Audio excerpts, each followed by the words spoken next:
교회에 예준이라는 이름을 가진 어린아이가 있었습니다.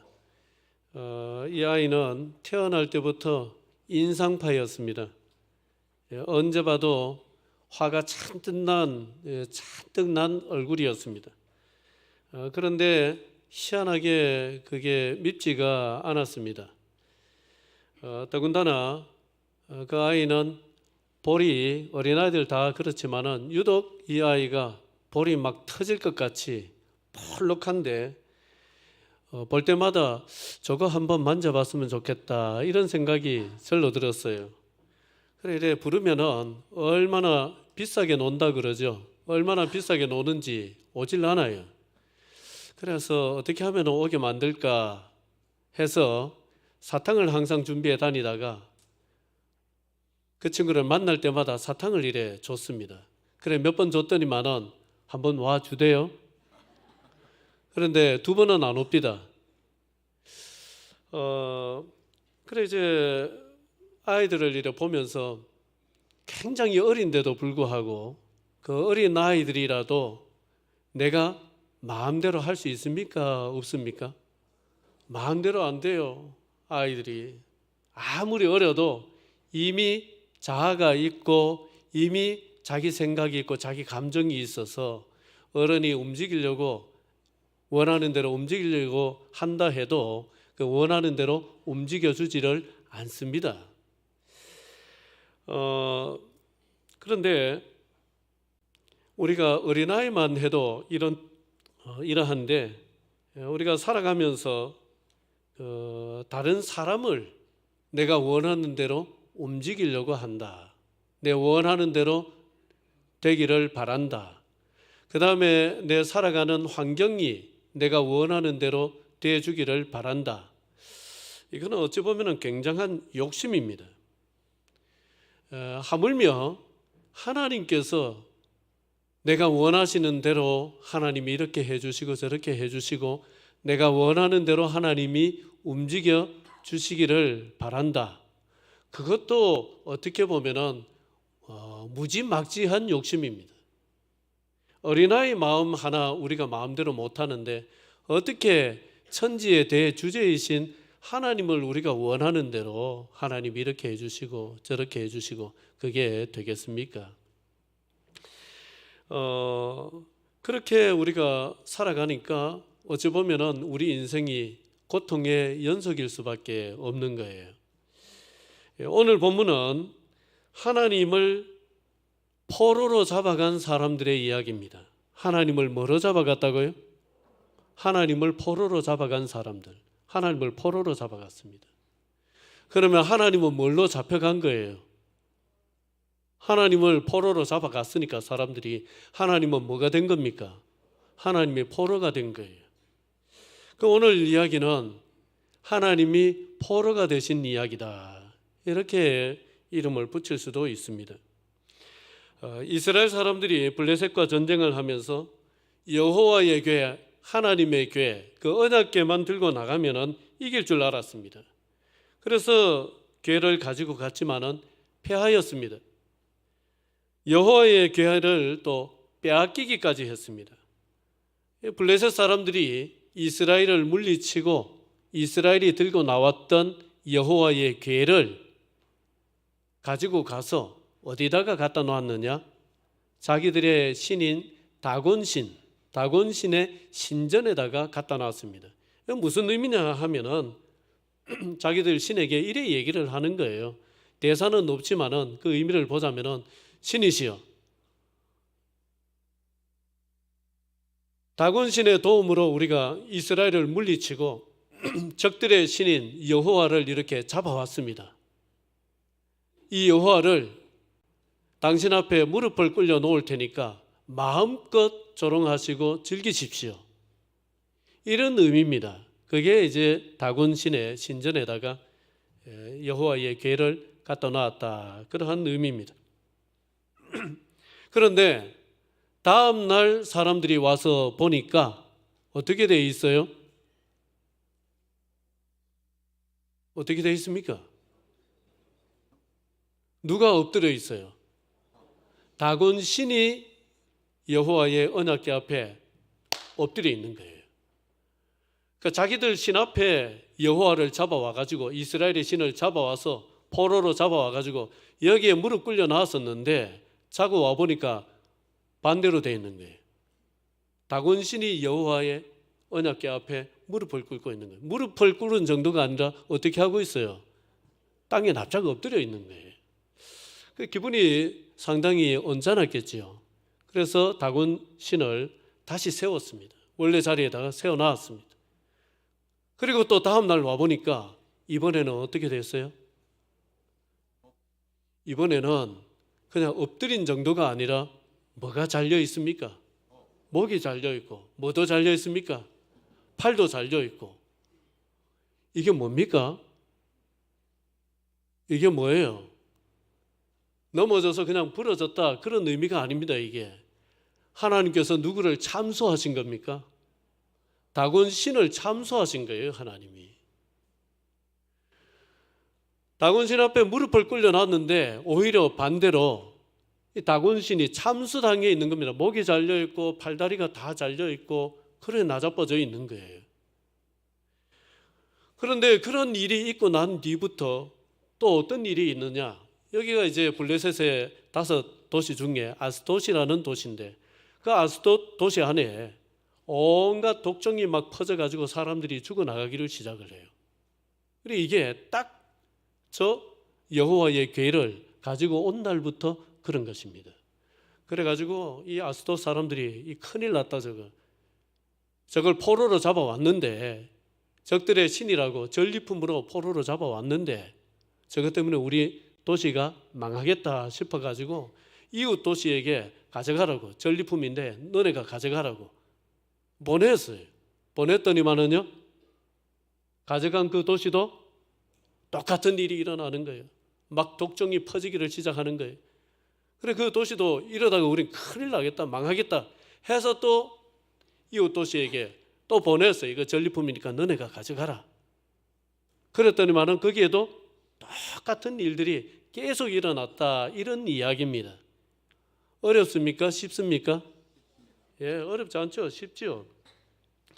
자, 이런 이야기인데 여러분 이 이야기가 우리에게 보여주는 것이 뭐겠어요? 여기서 우리에게 보여주는 소개해주고 있는 하나님은 어떤 하나님이에요? 유일신이죠. 여러분 하나님은 패배하지 아니하시는 하나님이세요. 하나님은 패배가 없으신 하나님이세요. 누가 패배했습니까? 이스라엘 백성들이 패배했죠. 그 전쟁에서. 좀 몇 주 전의 이야기여서 생각이 가물가물하죠. 기억이. 이스라엘하고 블레셋하고 싸웠는데 누가 졌습니까? 이스라엘이 져서 들고 나갔던 이 언약궤를 빼앗긴 것인데 이스라엘이 졌습니다. 그렇다고 하나님이 진 겁니까? 하나님이 지신 게 아니에요. 그 블레셋 사람들은 자기들의 신이 이겼다고 해서 하나님의 언약궤를 가지고 와서 막 포로로 잡아온 것처럼 전리품으로 자기들의 신전 앞에 무릎을 꿇려 놨는데 잡혀간 줄 알았던 그 하나님이 여호와의 언약궤가 발도 없는데 저절로 블레셋의 5도시를 여기 갔다 저기 갔다 하면서 블레셋 도시 전체를 블레셋 지역 전체를 그냥 종횡무진 다니면서 다 초토화를 시키고 있는 것입니다. 그런 이야기. 그러니까 이스라엘은 패배했지만은 하나님은 패배하지를 않았다는 것입니다. 이스라엘은 자기들이 바로 살지 않고 죄를 짓고 살아서 실패하였지만은 그렇다고 하나님까지 실패하신 것은 아니었습니다. 하나님은 살아계신 하나님이셨어요. 1800년대 말에 독일의 어떤 마을에서 젊은 청춘 남녀가 하룻밤 뜨거운 불장난으로 아이가 들어섰습니다. 그 아이가 태어났어요. 여자아이였어요. 그런데 그 남자는 내 아이 아니라면서 발뺌을 하고 책임을 지지를 않습니다. 또 아이를 낳은 여자는 키울 자신이 없다면서, 동네에 살기 부끄럽다면서 배를 타고 바다 건너 미국으로 이민을 가버렸습니다. 그 아이는 버려진 채 누구 손에서 자랐느냐? 그 외할머니 손에서. 그래도 외할머니는 자기 딸이 낳은 자식이니까 그래 어떻게 할 수가 없어서 그 아이를 거두어 가지고 키웠습니다. 9년을 키웠습니다. 아이가 9살이 되었습니다. 그때의 외할머니가 세상을 떠났어요. 그 천에 고아가 되었습니다. 그래 이 아이는 할머니가 간직하고 있던 자기 엄마에게서 바다 건너 온 편지, 미국 주소를 그거 하나 잡고 9살 난 아이가 어른들의 도움으로 배를 타고 엄마 만나겠다고 그 주소 하나 들고 미국으로 건너갔어요. 미국으로 건너가서 그 아이가 살겠습니까? 그런데 다행스럽게 종교단체를 만나가지고 이 아이가 그 종교단체 시설에서 생활을 하면서 중학교, 고등학교를 나왔어요. 그리고는 간호전문학교에 들어가서 이제 간호사가 되는 공부를 하는데 실습할 때가 되어가지고 어느 병원에 실습을 갔어요. 그 실습을 갔는데 같이 실습을 나온 다른 학교 친구를 통해 가지고 네 예수 믿어라. 이래 가지고 그 친구의 전도로 예수를 믿게 되었어요. 그때부터 신앙생활을 하는데 참 많은 은혜를 받았습니다. 그래 은혜를 받고 이제 간호사가 되었어요. 그런데 어느 날 선교 소식지를 읽는데 그 선교 소식지에 조선이라는 나라에 전염병이 돌아가지고 사람들이 죽어나가는데 의료진이 없어가지고 그냥 죽는다는 거예요. 그 소식을 듣고 이 친구가 내가 조선에 가서 의료 선교사가 되어야 되겠다. 그래가지고는 자기가 다니던 교회에 얘기를 하고 그 교회에서 아이고야 잘했다 이래가지고 주선을 해가지고 선교 훈련을 받아가지고 미국의 남장로 교단 선교부의 파송을 받아서 우리 조선 땅에 선교사로 왔어요. 그게 언제나 1912년도입니다. 1912년도 32살 나이에 적지 않은 나이에 우리 조선 땅에 의료 선교사로 들어와 가지고 이 사람이 전국을 다니면서 특별히 어떤 사람들을 돌보느냐 하면은 나병 환자들을 돌봅니다. 그러다가 저 전라도 광주 쪽에 제중원 병원에 이 사람이 정착을 하면서 그 주변에 나병 환자들을 치료를 해주고 보살피기를 시작을 합니다. 그래서 치료받으러 온 사람들 이름이 뭡니까 물어보니까 그 당시에 조선 땅의 여인네들은 이름이 없었어요. 이름이 뭡니까 하니까 저는 큰 년입니다. 이름이 뭡니까? 저거는 작은 년입니다. 이름이 그거예요. 이름을 안 지어주는 거예요. 큰 년, 작은 년. 그래 그게 너무 불쌍해가지고 자기도 어렸을 적에 버림받은 존재였잖아요. 그래서 이름 없는 조선의 여인네들, 가난한 여인네들 이름을 지어줍니다. 치료받으러 오면은 당신의 이름이 뭐뭐입니다. 이래가지고 이름을 지어줍니다. 뿐만 아니라 버려진 그 조선의 아이들 13명, 그 다음에 나병 환자였던 아이 1명 이래가지고 14명을 자기는 결혼도 안 했는데 자기 자식으로 입양을 했어요.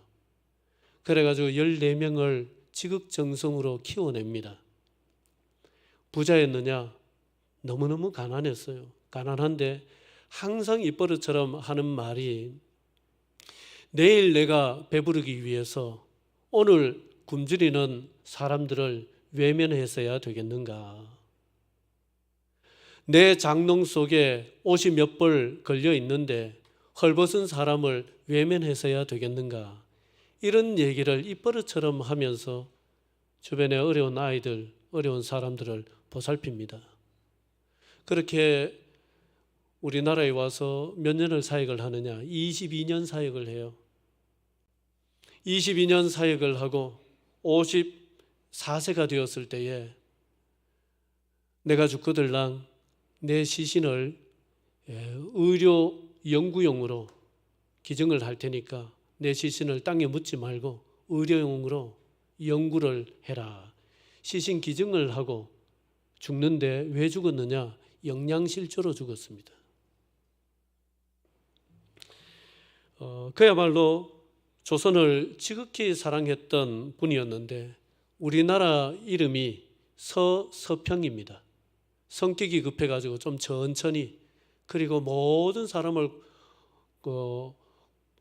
다 공평하게 사랑을 하자 이래가지고 평자를 써서 서평이라는 이름을 가지고 우리 조선 땅에서 22년을 사역하고 돌아가신 선교사님이에요. 이분이 돌아가셨을 때에 그 광주 지역에 나병 환자들 1000명이 넘는 사람들이 몰려와서 어머니하고 울면서 상려를 따라갔다고 그럽니다. 어머니라고 울면서. 여러분, 그분의 인생은 참 태어날 때부터 사실상 버림받은 인생이었습니다만은 그 부모들은 자기들의 실수로 또 책임질 수 없는 이런 일들로 그 아이를 낳았지만은 그 실패지요. 어떻게 보면은 실수고 실패고. 그렇지만은 우리 하나님께서는 그 서서평 선교사님을 우리 조선을 위한 하나님의 그릇으로, 하나님의 도구로 사용을 하셨어요. 그런데 여러분, 이런 이야기는 사실 너무 많아요. 너무 많습니다. 이런 이야기가 한두 가지가 아니에요. 왜 너무 많습니까? 왜 이런 이야기가 너무 많을까요? 우리가 얼마 전에 오셔가지고 은혜로운 간증을 들려주셨던 최영덕 간사님도 이 비슷한 인생을 살았잖아요. 왜 이런 인생이 많을까요?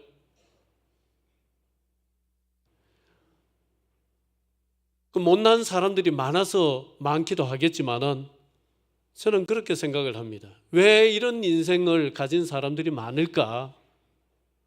우리 하나님께서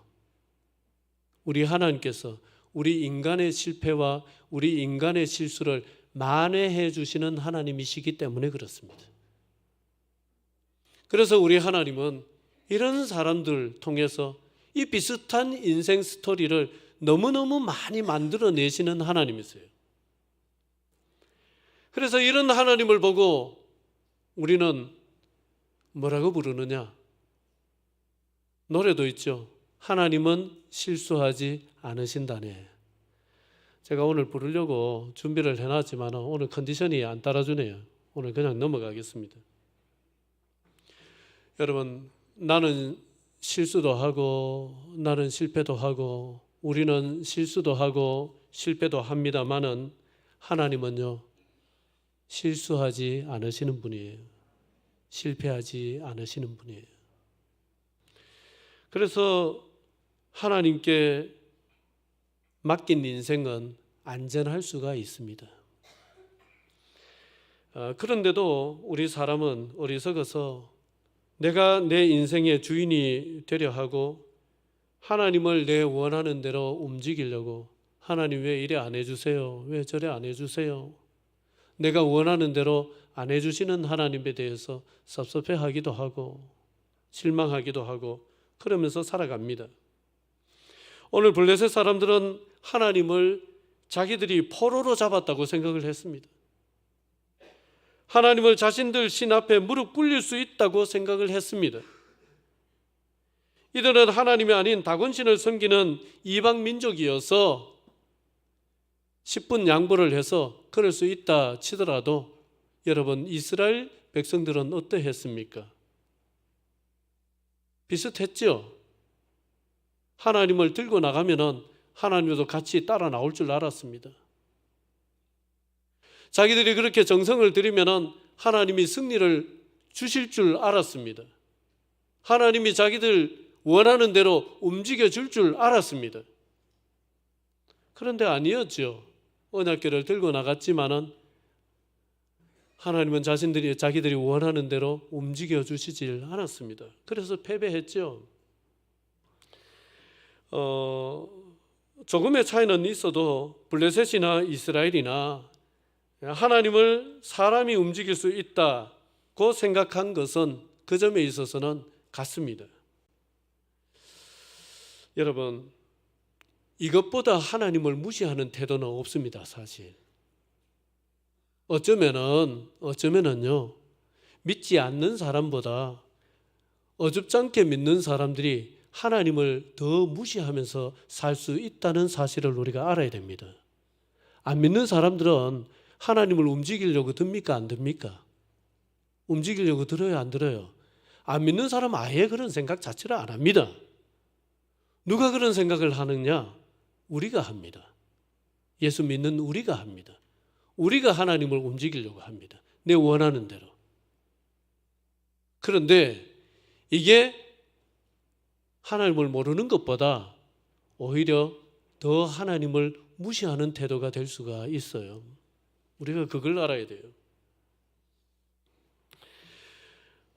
여러분, 산사태가 나서 집채만한 바위가 막 굴러 떨어지고 있는데 그 바위 앞에서 그 바위를 오른쪽으로 움직여야지 하고 손을 갖다 대는 순간 어떻게 돼요? 손을 갖다 대는 순간 어떻게 됩니까? 바위는 끄덕도 없습니다. 내가 깔리고 말죠. 죽고 말죠. 집도 날려버리는 저 아메리카 미국에 가면은 토네이도라는 돌개바람이 있잖아요. 한번 불었다면 집들이 그냥 막 다 뜯기잖아요. 자동차도 막 날려 올라가서 어디 저 멀리 뚝 떨어지고 하잖아요. 그런 바람을 내가 원하는 대로 저쪽 방향으로 옮겨 볼란다 시도한다는 것 자체가 얼마나 어리석습니까? 하물며 이 우주를 지으신 만군의 대주제가 우리 하나님이세요. 그 하나님을 내 원하는 대로 움직이려고 든다는 것, 내가 원하는 대로 하나님이 움직여 주시기를, 해 주시기를 원한다는 게 사실은 이게요, 무모한 일이에요. 어리석은 일이에요.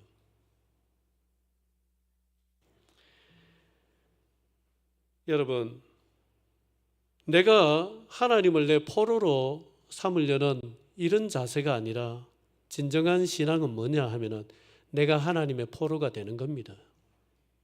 내가 하나님의 소나기에 붙들린 내가 하나님의 포로가 되는 거예요.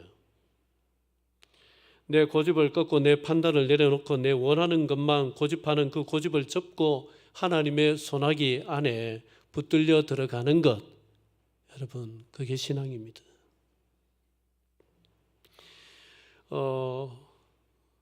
옛날에 포정이라는 백정이 있었습니다. 이건 재미난 얘기니까 얼굴 좀 펴고 들으시기 바랍니다. 포정이라는 백정이 있었어요. 칼 가지고 이제 소 잡는 백정이었어요.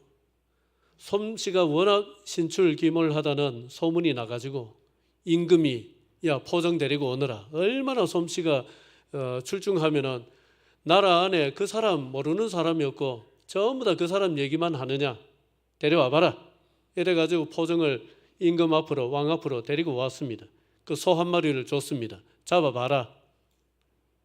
그러니까 소를 잡아서 소를 해체하는데 이거는 칼을 쓰는 그 몸놀림이 뛰어난 무희가 춤추는 것 같아요. 그리고 칼이 지나갈 때마다 나는 소리는 슥슥슥 하는 것이 뛰어난 연주가가 악기를 연주하는 것 같아요. 너무 놀라워가지고 와 하는데 벌써 끝나버렸어요. 그냥 시간 오래 끌 것도 없이 와 하는데 그냥 단칼에 그냥 움직이더니만은 춤을 추더니만은 소 한 마리가 해체가 되어 있는 거예요. 그래 깜짝 놀라가지고 이거는 정말 뛰어난 솜씨다 이러니까 칭찬을 하니까 그 포정이 정색을 하면서 기분 나빠해요. 기분 나빠하면서 하는 얘기가 뭐냐 하면은 왕이시여 이게 기술로 보입니까? 이건 기술이 아니고 도입니다. 도라는 거예요. 기술로 취급하지 말라는 거예요. 그러면서 또 하는 얘기가,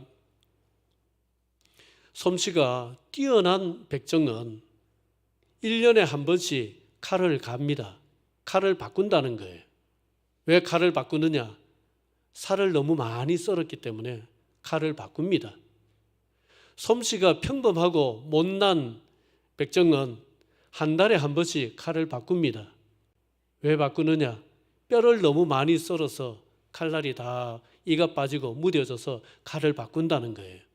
그런데 저는 19년 동안 이 칼 한 자루를 지금 쓰고 있습니다. 안 놀라시네. 19년 동안 칼을 바꾼 적이 없다는 거예요. 19년 동안 이 칼을 그대로 쓰고 있는데 칼 한 번 숫돌에 갈아본 적도 없다는 거예요. 좀 과장이 심하죠? 칼을 한 번도 갈아본 적이 없다는 거예요. 왜냐? 살과 뼈 사이는 너무나 간격이 넓어가지고 이 칼날은 이게 공간이 없을 정도로 칼날은 너무나 예리한데 이 넓은 공간에 칼을 집어넣고 써는 게 이게 어렵지가 않다는 거예요. 그래서 그 길 따라서 슉슉슉 지나가면은, 결 따라서 슉슉 지나가면은 이게 칼날이 이가 빠질 일도 없고 뭐 뼈를 썰 일도 없고 뼈를 찍을 일도 없고 살을 썰 일도 없고, 그래가지고 지금까지 19년 동안 칼을 한 번도 숫돌에 갈아본 적이 없다. 그래 얘기를 합니다. 여러분, 포정의 칼이, 그 칼이 19년 동안 한 번도 숫돌에 갈아본 적이 없는 그 칼이 만약에 포정이 아니라 평범한 백정의 손에 쥐어졌다면 그 칼은 지금 어떻게 됐을까요? 벌써 생명이 끝났겠죠. 이 다 빠지고 다 닳아가지고 버려졌겠지요. 그 칼이 솜씨가 대충 뛰어난 백정의 손에 쥐어졌다면 몇 년 갔겠습니까? 포정의 말대로라면 1년 갔겠지요. 1년 가고 또 폐기 처분됐겠죠. 여러분, 무슨 얘기냐? 주님의 손에 붙들리는 인생이, 그게 살 길이고 주님의 손에 붙들린 인생이 문제를 해결할 수 있는 인생입니다. 모세를 부르실 때 주님이 뭐라고 하셨습니까? 출애굽기 3장 5절에 여러분 같이 읽어볼까요? 시작. 하나님이 이르시되 이리로 가까이 오지 말라. 내가 선 곳은 거룩한 땅이니 내 발에서 신을 벗으라. 하나님이 모세를 처음 부르실 때에 네 발에서 뭘 벗어라? 신을 벗어라. 발에서 신을 벗는다는 것은 너는 이제부터 종이 되어야 된다. 이 당시에 종들은 신을 신지를 않았습니다. 자유인만 신을 신었어요. 그래서 네 발에서 신을 벗어라. 이 말은 네가 이제는 종이 되어야 된다. 네가 지난 날에는 네 원하는 대로 혈기를 참지 못하고 사람을 쳐서 죽이기까지 하고 네 원하는 인생을 네가 살았다마는 이제는 네가 내 손에 붙들려서 내가 원하는 인생을 네가 살아야 된다. 네가 원하는 인생이 아니라 내가 원하는 인생을 살아야 된다. 네가 기뻐하는 대로 살 것이 아니고 네가 기뻐하는 대로 말하고 네가 기뻐하는 대로 행동할 것이 아니고 내가 기뻐하는 대로 말을 하고 내가 기뻐하는 대로 행동을 하고 내가 기뻐하는 내 뜻을 쫓아서 사는 내 종이 되어야 된다. 네 자아를 꺾고 십자가에 못 박고 나의 영으로서 사는 새 사람이 되어야 된다. 그러한 의미입니다. 여러분, 신대원을 다닐 때에 몇 명이서 차를 같이 타고 이제 부산에서 용인까지 올라가는데 제가 그때 운전면허 조금 늦게 땄어요. 처음 따가지고 이제 운전을 한 1년 정도 이제 했을 때에 운전에 재미가 붙어가지고 여러 명 카풀해서 올라가는 그 차에 운전하는 전사님 보고 전사님 이번 주는 내가 한번 운전해 볼게요. 그랬어요. 그러니까 그 전도사님이 운전 경력이 30년이었거든요. 저는 몇 년요? 1년. 그 30년 운전 경력이 있는 그분은 사회생활을 하다가 늦게 신대원을 들어왔는데 그 전도사님이 저한테 운전대 좋겠어요? 안 좋겠어요? 여러분 같으면 주겠습니까? 껄껄 웃으면서 그래 얘기하더라고요. 전 전도사 참아라. 참아라. 참으라는 거예요. 참았지 어떻게 하겠습니까? 여러분, 하나님을 포로로 삼으려는 인생 되지 마시고요. 내가 하나님의 포로가 되어서 내 인생의 운전대를 하나님이 잡으시도록 그렇게 하시기를 바랍니다. 우리는 어린아이 마음 하나 마음대로 움직이기 어려운 존재들입니다. 숱하게 사람 마음을 움직여 보려고 상황을 어떻게 바꾸어 보려고 애쓰면서 살았지만은 속 시원하게 된 일 한평생 돌아보면 몇 번 있었는지 기억도 안 날 정도입니다. 우리 인생은 하나님이 다스리셔야 됩니다. 그분 손에 붙들리기만 하면 됩니다. 그분이 운전대를 잡으시면 우리 인생이 안전합니다. 기도드리겠습니다.